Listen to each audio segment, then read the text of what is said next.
On my way to gas up as per usual, but kind of wanted to talk about plans for this week.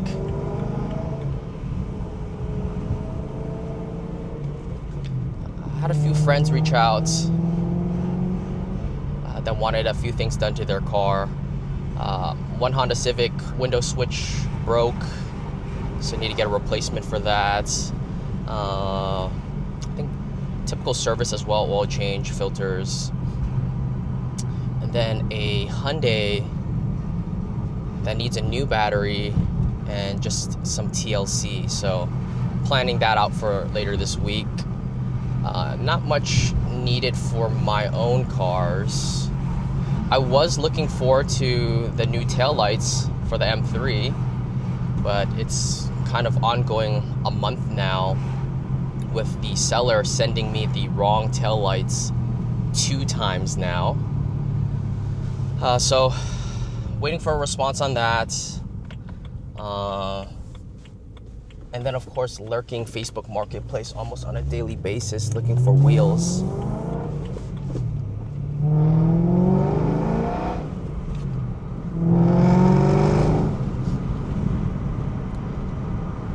I was also shopping around during July 4th to see if there was any deals, mainly just for the coilovers, but it doesn't look like there were any discounts from what I've seen. So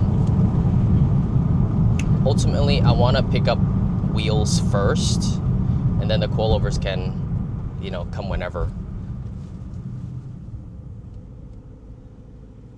There is a set of, BBS RIAs, but I don't know if I want to go that aggressive of the fitment. 18 by 10.5 plus 25 square. I'm afraid I might end up rubbing, so I don't know.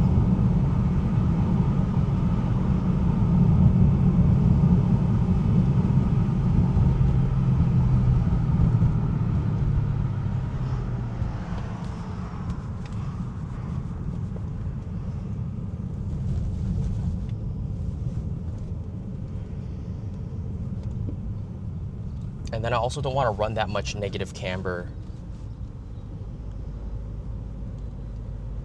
So, we'll see. I feel like the gas pumps are hella dirty. It's funny, I get so many comments on the videos I post with refueling with gloves. Maybe it's just my OCD.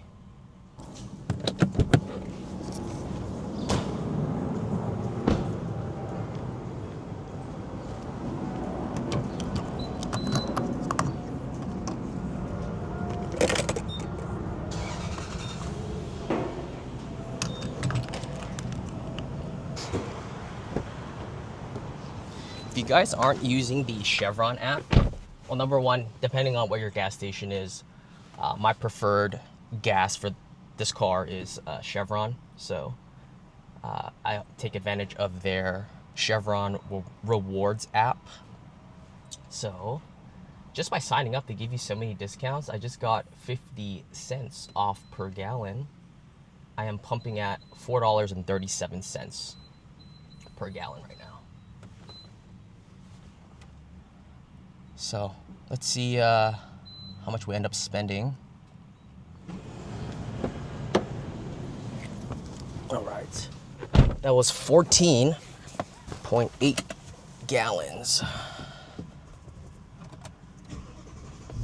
Always like to do some math, so I reset my Odo every time.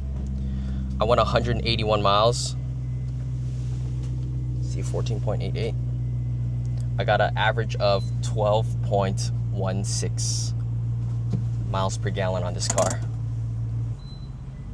Miles per gallon.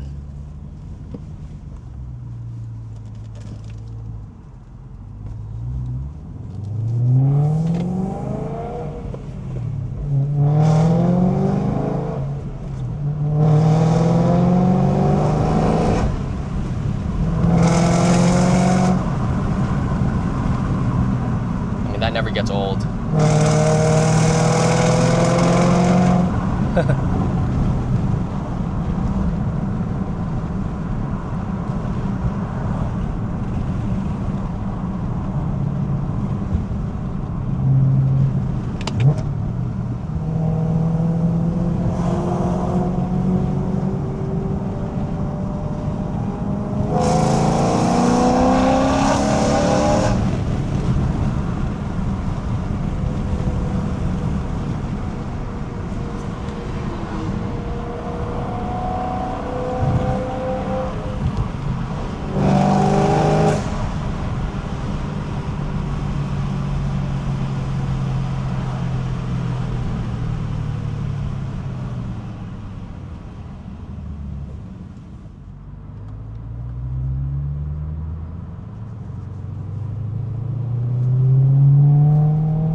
thinking a little bit more about MPG. I think I'm actually getting slightly better MPG in this car than the E92.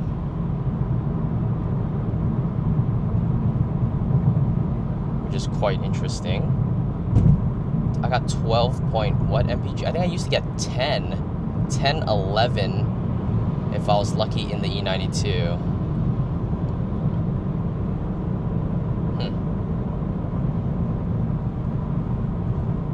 I mean, still bad overall.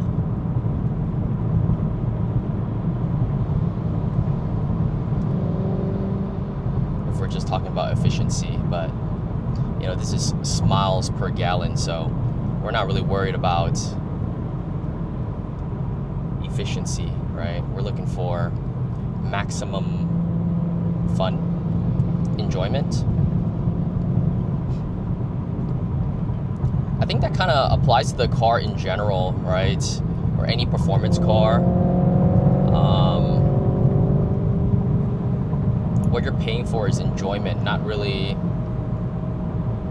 efficiency, right? Not just a daily drive or getting around. Yes, there are cars that, you know, can check off all of those boxes, but it really depends. Like, what car is going to sound like that and get good MPG?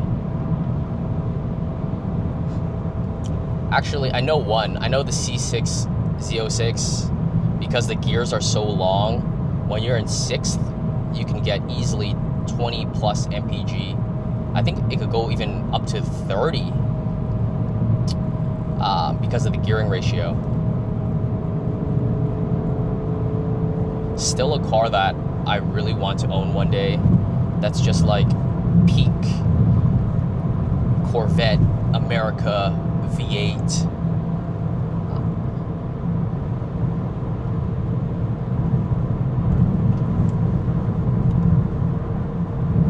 There are a lot of concerns with that car though, getting the heads addressed, and then it's kind of like, if you're already going to spend that money to get the heads addressed, you might as well do all of the full bolt-on modifications.